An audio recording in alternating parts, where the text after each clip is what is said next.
Nous sommes là, mesdames et messieurs, chaque mercredi pour WebPress. WebPress, l'émission qui reçoit des éminences grises de mon pays, les journalistes qui font l'actualité. Dans mon pays, aujourd'hui, je suis avec Gaby Kouba, journaliste indépendant, mais expert, en tout cas, par rapport à l'économie, au traitement de sujets par rapport aux matières premières et tout ça. Très heureuse encore d'être avec vous, Gaby Kouba. Merci beaucoup, Madame Paulette. Israël Moutala, 7sur7.cd. On ne peut pas être sur le net sans passer par 7sur7.cd. Très heureuse en tout cas de vous revoir, Israël Moutala. Le plaisir est partagé. Et nous allons terminer par John Ngila qui présente, comme vous le savez, chaque jeudi, Table Ronde, l'émission qui reçoit des personnalités, des politiques de notre pays et qui débattent bien sûr des grands sujets de l'heure. Nous allons parler, en tout cas mesdames et messieurs, je sais que nous allons terminer par le dialogue, mais j'aimerais ouvrir cette émission par une information ou un fait économique, parce que j'ai quand même des spécialistes en économie. Le coltan RD congolais, j'avais posté sur un tweet dans le mur que le Rwanda aurait en 2017 une usine de transformation du coltan, et ça soulevait un tollé. Comme j'ai des spécialistes en économie, vraiment premier tour de table, Gaby Kouba, est-ce que le Rwanda produit le coltan? Est-ce que le Rwanda vend le coltan congolais? Pourquoi avoir une usine de transformation de coltan au Rwanda et pas en République démocratique du Congo? Merci beaucoup, Paulette, pour cette pertinente question. Je sais que ça fait longtemps que les gens en parlent.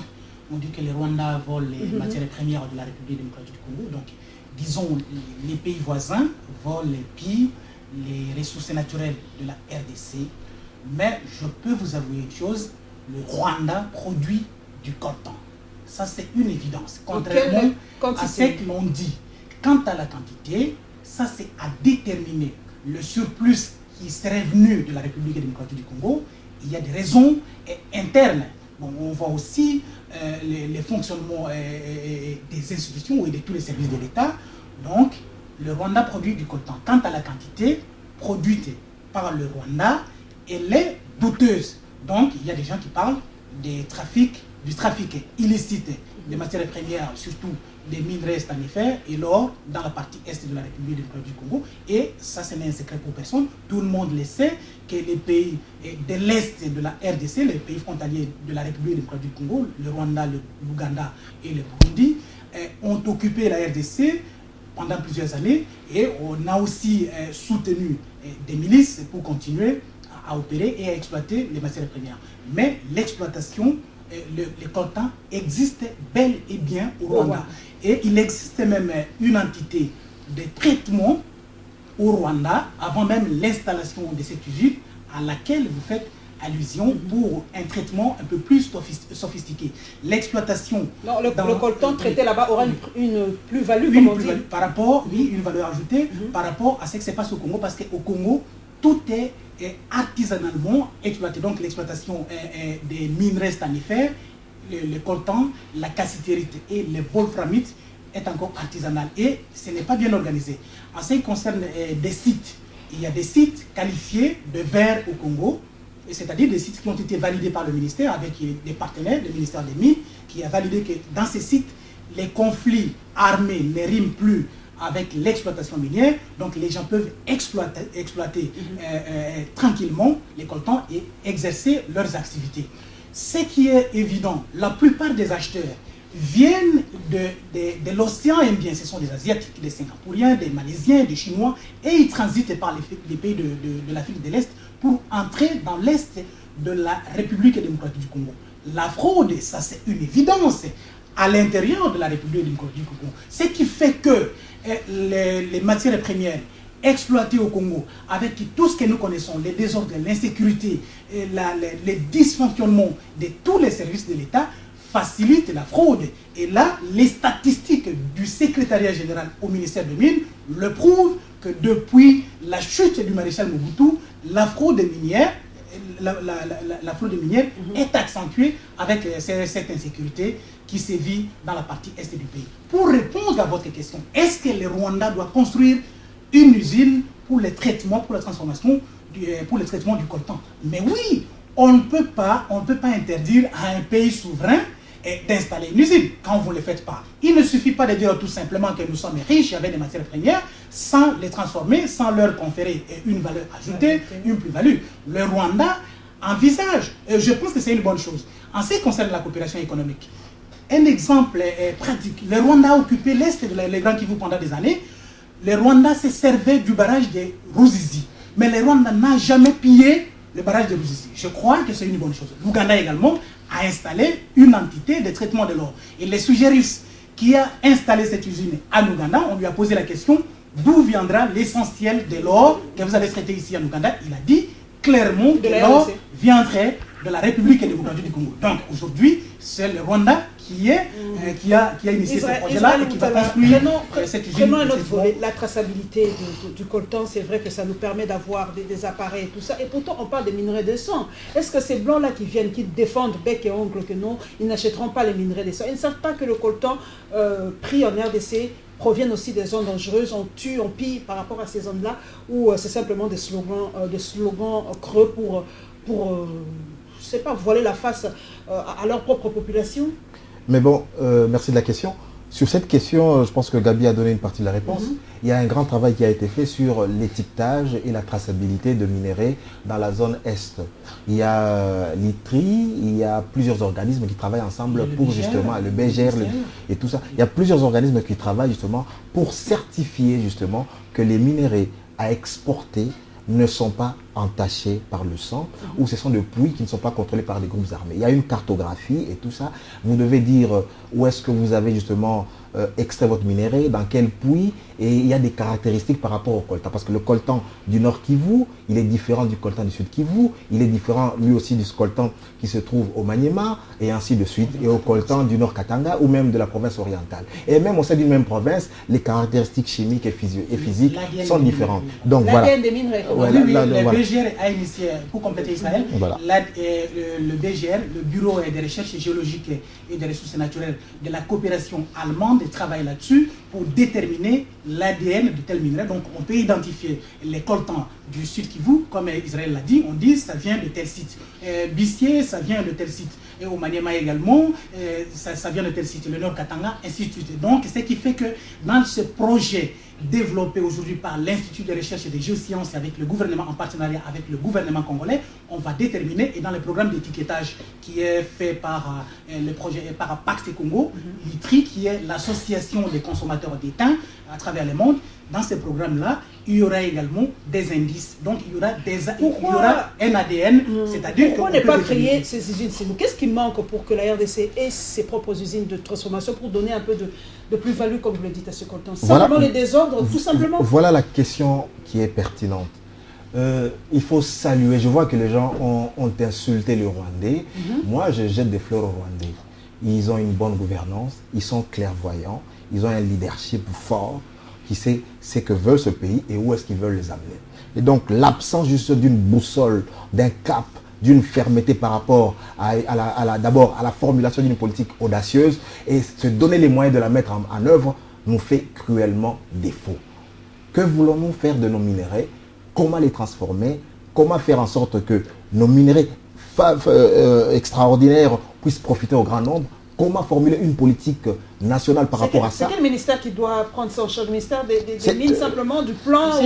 C'est une question transversale, comme dit Gabi. Donc, elle doit commencer, c'est une réflexion stratégique qui doit être entreprise par le ministère du plan, mais il faut d'abord des politiques sectorielles aussi au niveau du ministère de mines. Il faut aussi une politique au ministère de l'économie, au ministère même de l'éducation.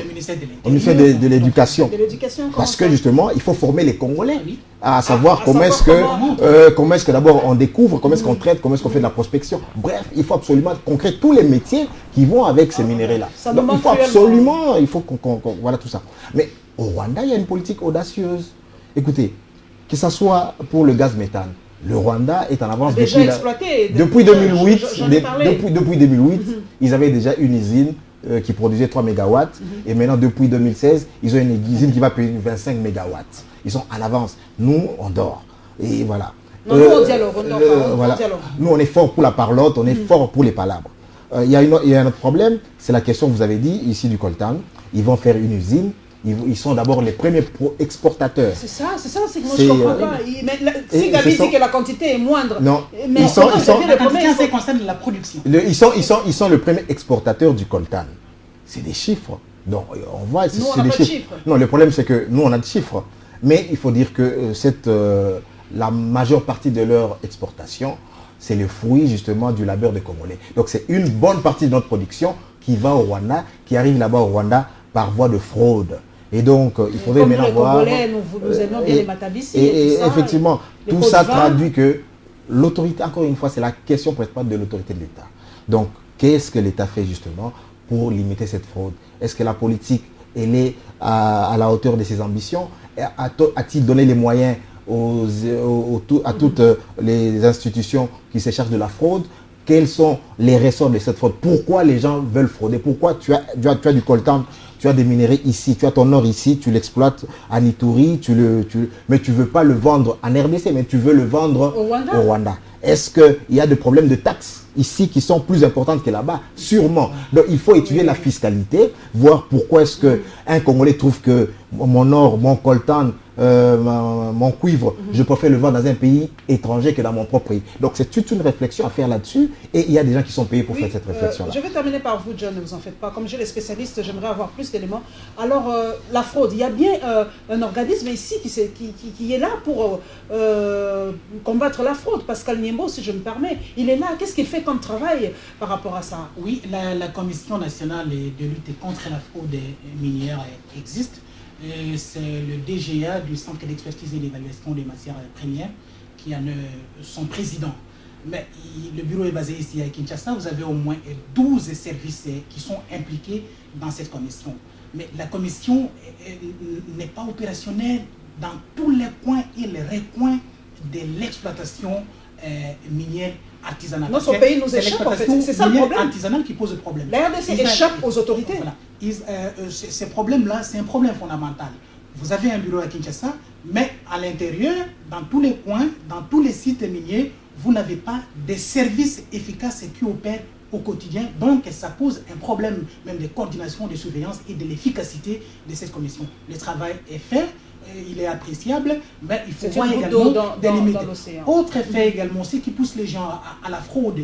Quand, à partir du site d'exploitation, le creuseur, les négociants, les acheteurs, ils payent plus de 5 taxes. Ce qui fait que la multiplicité des taxes pousse les opérateurs économiques, les opérateurs miniers, à frauder. Et au Rwanda également. Le prix, par exemple, en ce qui concerne tous les services à payer par les opérateurs miniers, pose énormément de problèmes. Il y a aussi un problème de coordination, chevauchement des tâches.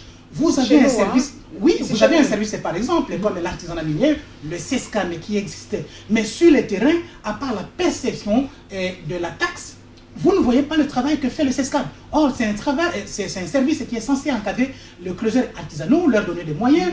On leur demande tout simplement de se regrouper en coopérative. Mais ça ne tombe pas comme un coup de baguette magique lorsque le travail n'est pas fait correctement, lorsqu'on ne remplit pas tous les critères pour que les artisanaux s'organisent en coopérative. Ce qui fait qu'au Rwanda, un opérateur minier a un interlocuteur de l'État avec qui il peut échanger, tandis qu'au Congo, il se pose un problème de chevauchement. Donc, ce qui fait que les exportations, beaucoup d'exportations, passent par des voies frauduleuses. Et la plupart des acheteurs, comme je l'ai dit, viennent de l'Asie et ils passent par les pays de l'Afrique de l'Est. Or, le Rwanda, c'est le Rwanda, le Kenya, la Tanzanie, donc sont des portes d'entrée. Juste un mot sur l'inefficacité justement du service de lutte contre la fraude minière. Voilà, le service que chapeaute Pascal Niembo. Vous avez d'abord un service dont les protocoles ne sont pas acceptés, dont les méthodes sont contestées par plusieurs gouverneurs et par plusieurs structures de droits de l'homme. Et voilà, ça veut dire que quand vous confisquez le colis, vous amenez où? Vous avez des interrogatoires qui se font à la DEMIAP, vous avez des qui se font à la NER. Donc tout ça est contesté. Quel est le rôle de la brigade minière? Vous avez par exemple Pascal Niembo avait du mal à partir avec Bamanissa qui contestait ses méthodes. Donc vous avez déjà vu lui qui luttait contre la fraude, était en froid avec Bamanissa. Ils ne se mettaient pas d'accord. Qui était à l'époque gouverneur de la province orientale. Donc ils se sont rentrés dedans sur des colis d'or, des colis de diamants arrêté sur la fraude avec les affaires des Chinois. Ils se sont rentrés dedans avec Bamanissa. Celui-ci a fait arrêter le collaborateur de l'autre. Et voilà. Est-ce que voilà un pays où justement la gouvernance n'est pas crédible?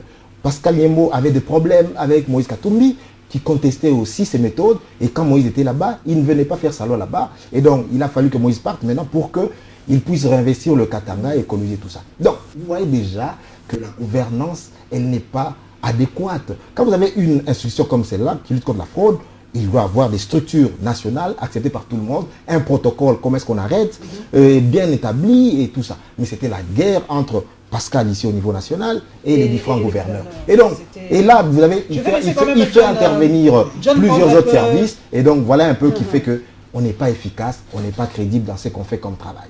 John Lungula, l'angle politique, vous recevez quand même les autorités de notre pays et on nous reproche souvent de ne pas parler trop économie. Vous voyez comment le pays va à l'eau et on dit que nous sommes là. Est-ce que le Congo n'était pas distrait? Moi, je crois que c'est pratiquement voulu. Si aujourd'hui, l'attention est beaucoup plus focalisée sur des questions politiques, c'est voulu parce que ça profite aussi à certains individus qui font leur affaire quand les autres ignorent. Quand je vois Gabi, il est à l'aise quand il fait le journalisme économique, il est dans des mines et consort Israël, ils savent pourquoi ils préfèrent rester là-bas. Parce que c'est un secteur, c'est vrai, qui ne tire pas assez l'attention, la curiosité des uns et des autres, mais c'est un secteur qui paye bien, qui rassure. Et si plus il y a des regards portés sur ce secteur, plus on risquerait de mettre des désordres. Imaginez-vous qu'aujourd'hui, l'opposition comme la majorité exigeait un dialogue autour des questions économiques et des questions minières. On va découvrir beaucoup de choses. Beaucoup de gens seront aux arrêts. On parlerait même plus de prisonniers politiques, peut-être de prisonniers économiques par exemple. Donc vous comprenez, quand je suis, mes amis, je maîtrise pas, c'est pas mon domaine de prédilection, mais je comprends tout de suite qu'il y a des désordres. Et ces désordres-là est entretenu par les mêmes acteurs. Vous avez cité, je crois, plus de 5 fois ici Pascal Nyembo. Moi, je le suis de loin, mais je sais qu'il a tout un service à sa disposition. Pascal Nyembo, si vous voyez ses collaborateurs, vous pouvez confondre son service à un service de sécurité. Parce qu'auprès de Nyembo, il y a les agents de l'ANER, il y a les agents pour la police et même de l'armée. Il a tout ce qu'il faut pour faire son travail. Je crois que si le travail n'est pas fait ou le rendement n'est pas au rendez-vous, il faudrait que lui aussi qu'il nous pose des questions. Moi, depuis que je l'ai connu, il n'a fait qu'arrêter des histoires de colis au niveau de l'aéroport international de Njili. Est-ce que tout sort que par Njili? Pourquoi ne pas nous apprendre qu'on a arrêté aussi par Rwanda? Parce qu'aujourd'hui, nous parlons de Rwanda. Vous avez cité 3 concepts qui ont retenu mon attention. La production, l'exploitation et les traitements. Nous, on peut exploiter les coltans, c'est vrai, parce que notre sous-sol regorge cette matière première. Mais est-ce que nous avons l'industrie pour le traitement jusque-là? Nous avons tout un ministère sur ça. Oui, le ministère existe, oui. Mais oui, les ministères existent, mais est-ce que nous avons l'industrie pour traiter nos minerais ici au Congo? Je ne crois pas. À moins que je me trompe, je ne le crois pas. Est-ce que nous avons assez de moyens pour produire ce que nous avons comme richesse? Non. Voilà pourquoi ces désordres profitent aux plus avertis. Les Rwandais, je suis d'accord avec Israël que les Rwandais sont très loin. Nous, on est encore là dans des distractions, mais les Rwandais est très loin en matière de gouvernance, avec de politique en matière de gestion des différents secteurs éducatifs. Vous avez la gestion des mines et consorts. Voilà pourquoi le pays est au rendez-vous. Il est présent partout où il se présente. Je voulais rappeler ici aussi, sur le plan régional, nous sommes un État faible. C'est pourquoi chaque fois que nous allons dans des négociations, dans des forums, nous allons toujours à Canossa. Vous avez vu même, si vous lisez l'accord cadre d'Addis Abeba, on nous demande de faire, j'ai pas l'article en entièreté exactement, mais l'idée en soi, c'est qu'on puisse, la gestion collégiale au niveau. Alors que la gestion porte sur de matières premières qui se trouvent au Congo. Vous comprenez tout de suite que nous regorgeons des richesses, mais nous ne savons pas profiter ou mettre en valeur ce que nous avons, nous regorgeons comme richesse. Voilà pourquoi on préfère passer par les Rwandais, passer par Zambie et consorts. Vous avez vu quand on a chassé Katumbi du Katanga, on a tout de suite dénoncé les nombres de tonnes de matières premières qui quittaient les Katanga pour la Zambie.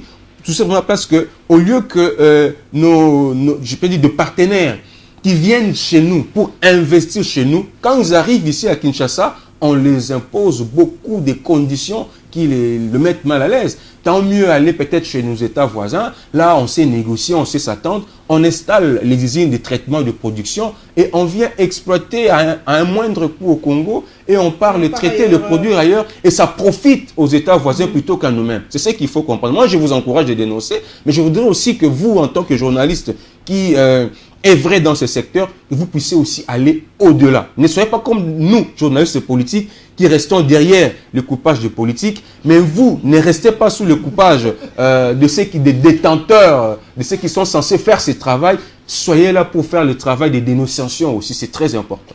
Oui, en quelques mots pour que nous parlions maintenant du dialogue. Juste en quelques mots, j'aimerais dire que, encore, nous disons, c'est un système global, tout simplement. Vous avez beau dénoncer, mais tant que la justice est aux ordres, il n'y a pas de résultat. Donc la question, par exemple, on peut vous dire, Moïse était là, il était le plus beau pendant toutes ces années. Il a suffi qu'on le chasse du pouvoir, du gouvernorat du Katanga, pour qu'on découvre qu'il y avait la fraude. Non, c'est tout ça, ça saute aux yeux. Les Congolais ne sont pas stupides. Il fallait dénoncer si fraude il y avait quand Moïse était en fonction, pas après qu'il soit parti. Là, ça dénote des attaques politiciennes. Alors, aussi faible que tout le monde peut aujourd'hui venir puiser. C'est ça, cette gestion collégiale.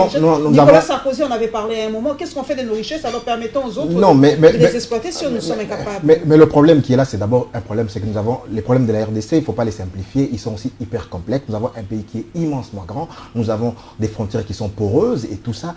Il faut absolument d'abord un leadership fort et puis la concentration de l'État sur ses missions régaliennes. Sans ça, on sera perdu. Mais la question, par exemple, du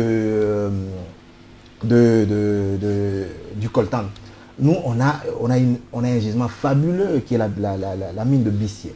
Mais pour qu'on se mette d'accord, pour donner le titre, il est passé entre des mains X, Y. Et je crois que c'est maintenant les Canadiens Alpha Mine. Finalement, on a conclu il y a 2 mois à peine. Ça fait des années qu'il avait les droits sur cette mine. Mais il fallait d'abord se mettre d'accord avec les communautés locales. Il fallait se mettre d'accord avec le gouvernement. Il fallait se mettre d'accord. Il y avait une montagne juridique insurmontable. Je crois qu'il n'y a qu'à peine 1 mois ou 2 mois je crois, il y avait Munobo, les députés de Nord Kivu, Élisée Lumembwe, il y avait Kaboiloulou, il y avait Martin Kaboiloulou. Finalement, on a trouvé un accord sur la mine de Bissier. On va maintenant ériger là-bas une usine industrielle moderne pour l'exploitation du coltan. Espérons. Mais voilà. Oui, nous allons passer maintenant au dialogue. Vous avez un mot pour chuter, pour terminer? Oui, un mot pour terminer. C'est que vous voyez, par exemple, autour de Pascal Niembo, ce n'est pas Pascal Niembo qui crée ce service. La Commission nationale de lutte contre la fraude minière a été instaurée et mise en place par un arrêté du ministre qui a également mis sous la charge du président de la commission d'autres services.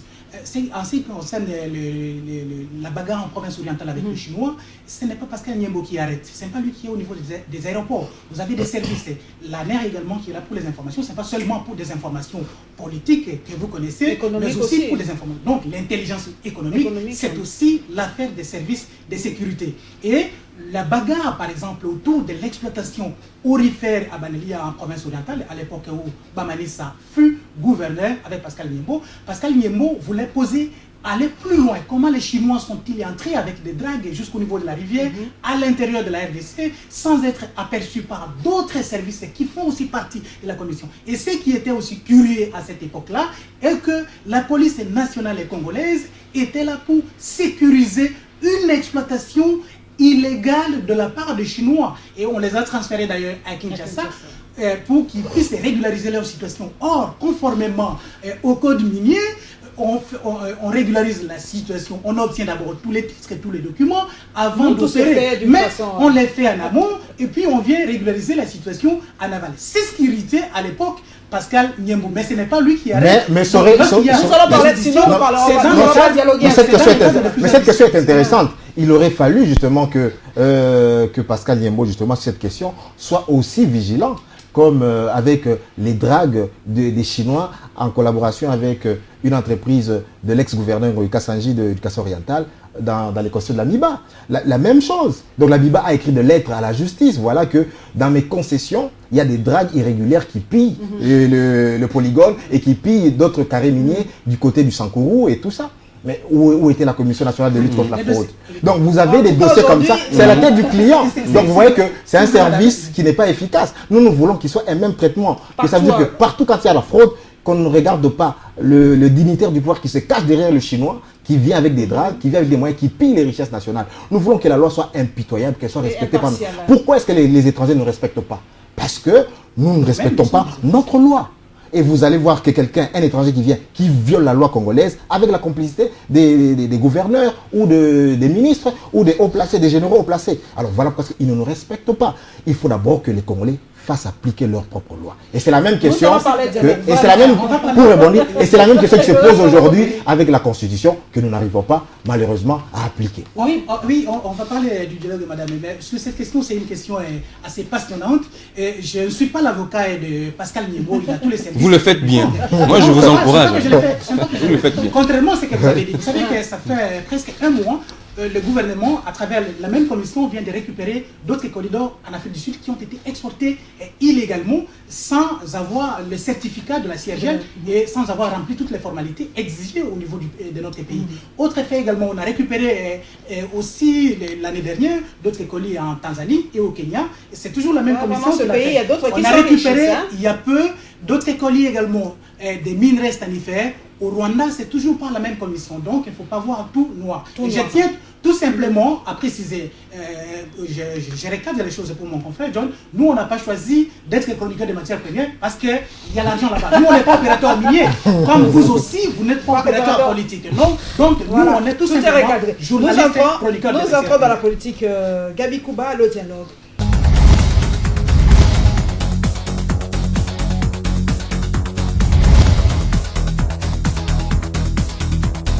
Quelle chance donnez-vous à ce dialogue? Parce que vous avez lu, je crois, le dernier communiqué du rassemblement, on nous donne des mots d'ordre. Je ne sais pas, quelle lecture faites-vous des 3 mois qui restent pour qu'on termine cette année 2016, une année vraiment assez compliquée pour les Congolais?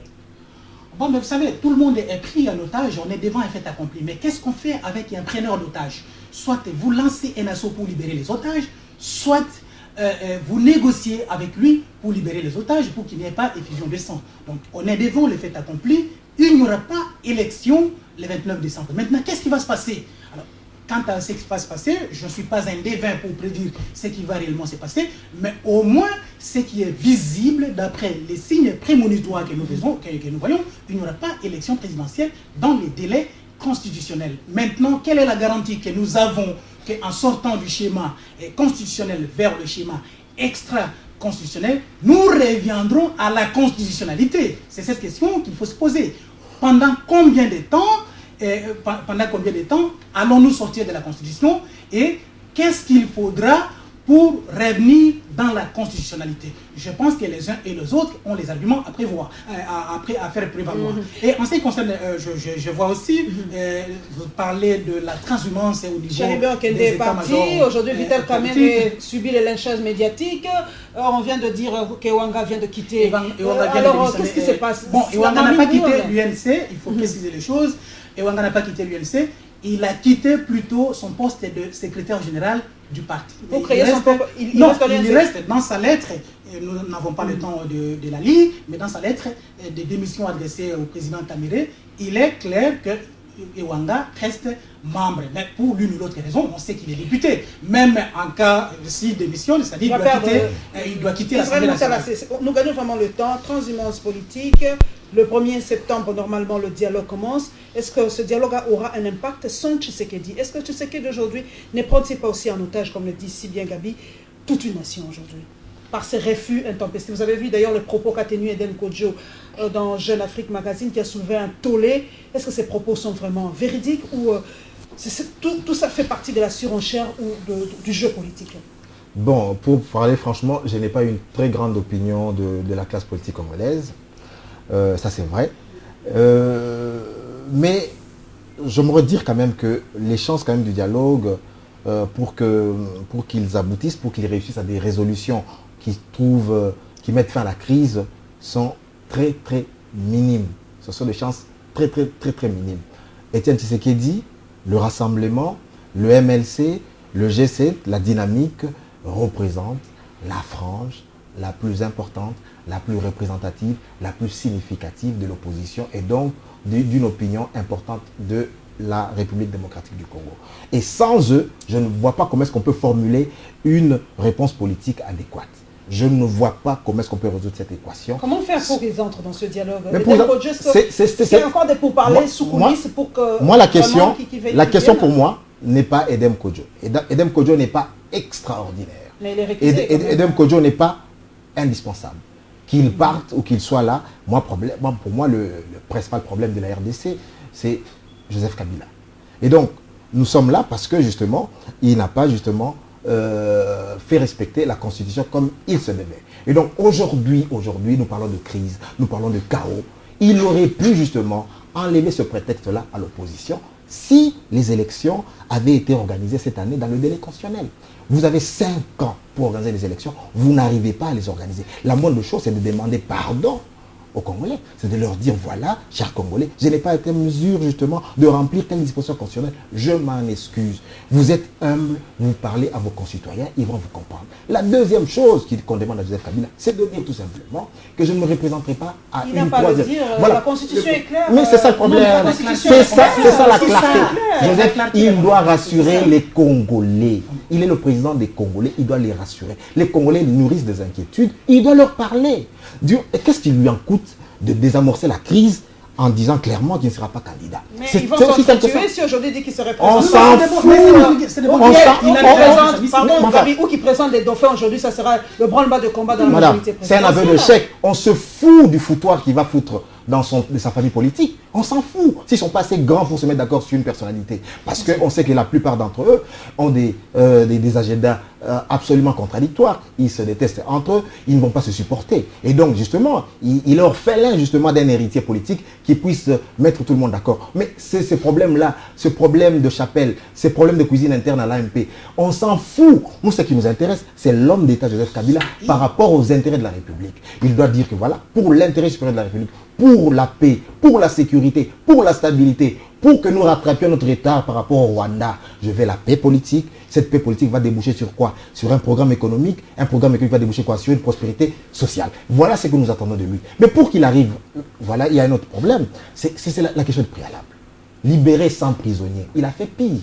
Il a amnistié des sanguinaires du CNDP, et du RCD, du M23, des gens qui ont commis des crimes atroces. Joseph Kabila les a amnistiés au nom de la paix. On lui avait même demandé à une époque de livrer Bosco Tanganda à la CPI. Il s'était opposé au nom de la paix. Mais bon, enfin, on a arrêté des gamins, Lucha, des gamins de Philippe. Non, d'autres sont encore en prison. Mais bon, enfin, alors, il y a une liste de 120 prisonniers. Mais qu'on libère ces prisonniers, qu'on rouvre le média, qu'on arrête les poursuites. C'est KTV a repris quand même. Qu'on arrête les poursuites. Il y a beaucoup de télévisions et beaucoup de radios au Katanga qui ne sont pas encore ouverts, qui sont proches de Mouyambo, qui sont proches de Katumbi et tout ça. Qu'on arrête les poursuites judiciaires contre Katumbi. Qu'on arrête les redressements fiscaux contre Katumbi et contre Fayoulou, contre Lissanga Bonganga. Fayoulou, jusqu'à aujourd'hui, sa Jeep a toujours été confisquée à la DEMIAP. Ses effets personnels, son argent dans la DEMIAP. Pourquoi? Parce qu'il allait sensibiliser les gens sur une journée ville morte. Un droit constitutionnel. Vous avez aussi un autre problème avec Fayoulou, c'est Faden House qui subit un autre redressement fiscal. Où est-ce qu'on est là? On n'est pas sérieux dans ce pays. Vous avez un autre problème qu'on demande à Kabila pour décrisper l'atmosphère politique, c'est libérer Diomi, c'est libérer Mouyambo. Malgré le viol, malgré les quel viol? Parlons-en de cette histoire de viol. Evo Loco, condamné en première instance à 10 ans de prison pour viol. En deuxième instance, il a été condamné à 5 ans de prison. Et puis, au bout de 12 à 14 mois, il est libéré. Il est libéré. Pourquoi on a libéré Evo Loco? On ne peut pas libérer Diomi. Et j'aimerais dire ici aux Congolais que la question du viol ici, il ne faut pas voir ça comme si Evo Loco ou Diomi ont pris une fille de force. Moi-même, je respecte beaucoup les femmes, je suis contre les viols et on ne peut pas les questionner. Mais c'est une notion de viol qui a été introduite récemment parce qu'on se disait la RDC est la capitale mondiale du viol. Et on a dit qu'un homme d'âge mature, ça veut dire un homme qui a plus de 18 ans, qui couche avec une fille mineure, ça veut dire de 17 ans, même avec son consentement. Ouais, même si elle consente, c'est une violence sexuelle c'est un viol par assimilation. C'est pas un viol classique, c'est pas comme si il a pris une femme qui s'est débattue. Donc, vous voyez les viols violents qu'on voit à l'Est n'ont rien à voir avec les viols ici, parce que là, dans ce cas, dans tous nos villages, à l'intérieur, il y a des jeunes hommes qui se marient, des 18 avec des filles de 14 ans, de 16 ans. Vous allez appeler ça viol? Écoutez, soyons sérieux, le viol de Diomi, ce n'était pas un viol classique qui mérite autant de haine, autant d'acharnement. Moi, je pense qu'il faut savoir ce qu'on veut. Moi, je pense qu'aujourd'hui, je vois aussi que Jean-Lucien Moussa et les autres ont menacé de quitter le dialogue parce que la question de préalable doit être résolue. Que veulent la majorité présidentielle? Est-ce qu'ils veulent faire de ce préalable une monnaie d'échange? Contre quoi? Ils doivent s'exprimer clairement. John Lungila, l'UNC aujourd'hui de Vital Kamerhe, on ne comprend plus très bien la position aujourd'hui de Vital Kamerhe. Est-ce qu'aujourd'hui, Vital Kamerhe est-il le dauphin préalable de Joseph Kabila? Est-il probablement le premier ministre qui sortira de ce dialogue? Quelle carte joue aujourd'hui Vital Kamerhe par rapport au dialogue? Parce qu'il s'est dit lui-même troisième force de la RDC. Il a été élu, troisième personnalité après Merci beaucoup, madame, pour cette question. Etienne Tshisekedi et lui. Voilà. Je crois que Vital Kamerhe, c'est parmi les personnalités politiques, non seulement de l'opposition, de la majorité, de la classe politique, qui retient beaucoup mon attention, sur qui j'ai tout mon temps pour chercher à comprendre tout ce qui tourne autour. Et je crois qu'il n'y a pas longtemps, on a appris d'ailleurs par la bouche d'un confrère, peut-être qu'il n'est plus journaliste, il est maintenant un politique engagé qui a parlé de Vital, qui a dit Vital Kabylie et qu'on sort autour de Vital. Moi, je suis pas camériste, je ne suis pas de l'UNC, mais quand je dispose de certaines vérités autour de Vital qui va à l'encontre de ce que j'apprends, je me vois dans l'obligation d'intervenir et de dire ce que je sais de l'homme. Donc, moi, je crois que Kamerhe, aujourd'hui, tout le mal qu'il y a pour lui, c'est pour avoir accepté d'aller au dialogue. Non seulement d'aller au dialogue, mais aussi d'aller participer aux travaux du comité préparatoire. Je crois qu'il n'est pas le seul qui a été contacté pour aller dialoguer. Tshisekedi était d'ailleurs le premier. Lui-même, il a envoyé ses émissaires qui ont eu le temps, tout le temps d'ailleurs, qui a fait même passer tout le temps, qui nous a fait perdre tout le temps dans le pré-dialogue à l'étranger comme ici au pays, des pré-dialogues qui n'ont abouti absolument à rien. Donc aujourd'hui, ici, Kamerhe a été flexible, et vous savez, l'homme est resté le même. Il a l'élégance politique, la flexibilité qui l'anime, il sait faire des concessions, c'est un acteur politique, moi je dirais, si vous me permettez, hors norme, qui sait faire des concessions, c'est un animal politique qui sait parler, qui sait voir son intérêt. Aujourd'hui, Kamerhe l'a fait, Tshisekedi est beaucoup plus radical. Ça veut dire qu'il sait avancer et reculer en même temps. On peut dire ça comme ça. Et aujourd'hui, Kamerhe a accepté d'aller au dialogue. Les choses sont allées vite. On a convoqué le comité préparatoire. Le grand problème, moi, je reconnais la difficulté, le souci, la préoccupation de Tshisekedi en tant qu'être humain. Moi, je ne le vois pas en tant que président de l'IDPS, quand même qu'on a débauché les députés IDPS, on a débauché son ancien secrétaire général, il a chassé pour qu'il soit là, pour qu'il soit là au nom de l'IDPS. En tant que président de l'IDPS, il ne peut être touché. Mais aussi en tant qu'être humain, il est aussi touché parce que comme tout Moulouba qui se respecte, et comme on dit à Lingala, et ça le coup là, non, c'est juste une façon de parler. C'est comme chez les Bassoëli par exemple, chez le Balouba, tu peux tout faire, mais tu ne peux pas côté Moussa Pinalisu. C'est que Kodjo a fait à Tshisekedi, on peut tenter de le dire comme disent les Kinois, Tshisekedi Moussa Pinalisu. Et là, Tshisekedi est dans l'obligation, en convoquant le dialogue, en débauchant des fils égarés de Tshisekedi, pour qu'ils viennent engager son parti et lui-même pour parler qui n'avait pas encore l'aval de Tshisekedi. C'est vrai, ça, on reconnaît cet aspect sentimental avec Tshisekedi. Mais le plus important, c'est la nation, c'est le pays. Vous savez, il a rappelé le préavis à Joseph Kabila le 19 septembre, il faut convoquer les élections. Mais tous nous reconnaissons que ces élections, il faudrait mieux le préparer parce qu'il se pose du problème. Malgré nous avons 5 ans, comme le disent nous avons eu 5 ans, on va le préparer dans 2 ans. Nous avons en 5 ans, on ne l'a pas bien fait. En 2 ans, on le fera très bien. On a suivi la déclaration du rassemblement. Lui-même, ils disent que l'air est grave. L'air ne passait pas maintenant qu'il fallait le constater. L'air est grave, c'est depuis. C'est pourquoi il était pour qu'on aille au dialogue. Moi, je crois qu'il fallait qu'on aille jusqu'au bout. Il devait aller jusqu'au bout de sa logique. Mais il est resté égal à lui-même. Tu sais qu'il dit, quand il commence, il termine toujours, c'est toujours comment il termine. Quand il commence pour parler à la fin, il donne l'opportunité aux uns ou aux autres d'en profiter, de faire leur affaire. Lui, il laisse, voilà, allez-y, soyez des ministres, allez travailler. Lui, il n'est pas intéressé par les conclusions, la finalité. Il a déjà jeté les jalons. Tshisekedi a dit ce qu'il pensait de ces dialogues, a dit ce qu'il voulait de ces dialogues. Moi, je crois que le plus important a été dit par lui. Mais c'est à ses collaborateurs de voir comment mettre en application ou à cadence ce que Tshisekedi voulait de ces dialogues. Ceux qui ont accepté d'aller au dialogue, moi, je salue aussi le courage de Kodjo. Il a mis beaucoup de temps pour démarrer. Il a démarré avec ceux qui sont prêts, c'est vrai. Ceux qui sont à l'intérieur, ils sont en train de travailler pour trouver des réponses aux préalables posés par les rassemblements. La question que je me pose, si les questions ou le préalable posé par les rassemblements trouvaient des réponses grâce aux pressions, au lobbying que font l'opposition qui sont à l'intérieur, qu'adviendra-t-il? Moi, je crois que c'est ça le plus important. Est-ce que Tshisekedi, c'est vrai? Est-ce que Tshisekedi a-t-il aujourd'hui un bilan à défendre à la RDC? Est-ce qu'il a déjà géré quelque chose dans ce pays? Parce que c'est vrai que l'histoire nous permet toujours de nous remémorer, parce qu'on a l'impression que de fois, nos politiques sont comme une génération spontanée. Qu'est-ce que Tshisekedi a déjà géré dans ce pays? Rappelez un peu aux téléspectateurs, s'il vous plaît. Il ne faut pas demander à Tshisekedi des bilans. Il n'a pas de bilan à défendre. Vous êtes premier ministre du maréchal Mobutu pendant 48 heures. Qu'est-ce que vous pouvez défendre comme bilan pour un pays comme la République démocratique du Congo? C'est zéro. Donc, il n'est pas comptable. Il n'a pas fait 3 mois quand même, si je me rappelle. Même 3 mois. Vous avez des premiers ministres qui ont fait 5 ans. Ils ont quel bilan à défendre? Ce n'est pas lui le premier citoyen du pays. Revenons sur le débat. Le problème, j'ai l'impression que dans ces dialogues, on dit bon, on va avec ceux qui sont prêts. Mais Kodjo a lancé un défi. Je ne voudrais pas reprendre le propos de John. Il a lancé un défi à l'opposition. Au rassemblement. Mais ça va ressembler, le dialogue va ressembler à un monologue. Parce que vous avez le même. Je prends un exemple concret. Est-ce que le Rassemblement congolais pour la démocratie que dirige Azarias Serouberoua est un parti d'opposition ou bien de la majorité?